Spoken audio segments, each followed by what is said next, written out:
Hello, welcome to American Baker in Germany. I'm Michelle, and today I am really excited to present a recipe for dairy-free Swiss Meringue Buttercream. I looked it up and I discovered that all the blogs basically say you can't make dairy-free Swiss Meringue Buttercream because you have to use real butter. I am not willing to accept that answer because if you saw my tutorial on how to make a gluten-free, dairy-free, soy-free cake, it's for that cake, which is why I am making the effort to make it dairy-free, because why in the world would I make a dairy-free cake and then use real butter in the buttercream? It doesn't make any sense. So I have experimented a little bit and come up with a way to make dairy-free Swiss Meringue Buttercream. And I hope that you like the tutorial as much as I do, and let's get started. I must apologize for the lack of video footage. I lost it all because of a corrupted hard drive, but I'm happy to say that I still have the photos. So I thought I would put them together and explain how I did it. If you're having any trouble with the methodology, click the link in the card for the video on how to make regular Swiss Meringue Buttercream. The methods are the same, just the ingredients are a bit different. So let's take a look at our ingredients. We need 7 egg whites, 1.5 cups or 375 grams of dairy-free margarine.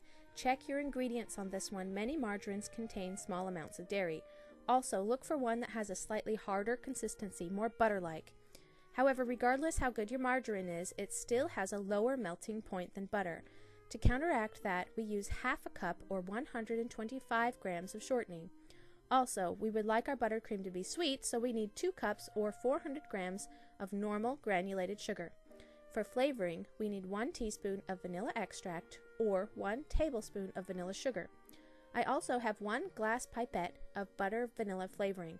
This is optional, but it helps to replace the missing butter flavor since we're not using real butter.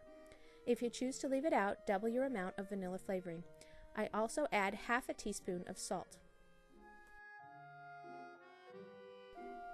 For our method, first whisk egg whites, sugar, and vanilla sugar in a metal or glass bowl, something heat safe.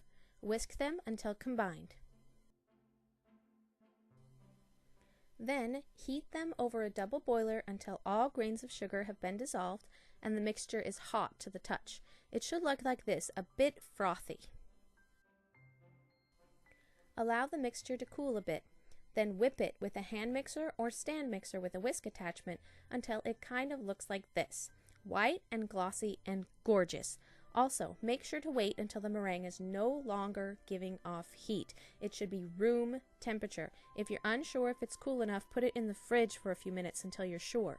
It's absolutely essential that it's no longer warm, even more important than it is with real butter. Then I cut the margarine into about 1 tablespoon sized pieces. With mixer on low, add the margarine a piece at a time until the pieces are completely incorporated. When all the margarine has been added, add the shortening 1 tablespoon at a time until it's all incorporated. Keep beating the mixture until it comes together into a buttercream consistency. This can take several minutes. Feel free to scrape the sides of the bowl and ensure that there aren't any chunks of margarine or shortening hanging out on the sides of the bowl. Once the mixture has come together, it should look something like this. Now you can fold in your liquid flavorings and salt. Compared to regular Swiss Meringue Buttercream, the margarine causes the buttercream to have a tiny bit of a grainy texture, and without the butter flavoring, the flavor is more mild in general. However, with the butter flavoring, it's almost exactly the same. I consider this recipe a successful dairy-free alternative to Swiss Meringue Buttercream. One more thing, Swiss Meringue Buttercream freezes beautifully.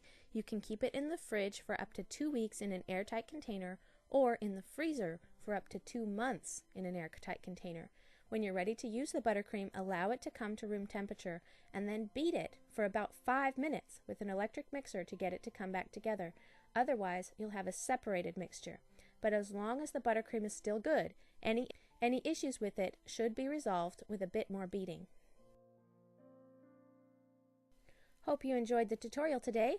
For all recipes and tutorials as well as a complete cake gallery, visit our website at AmericanBakerInGermany.com. We're also on Facebook and Instagram. Don't forget to subscribe.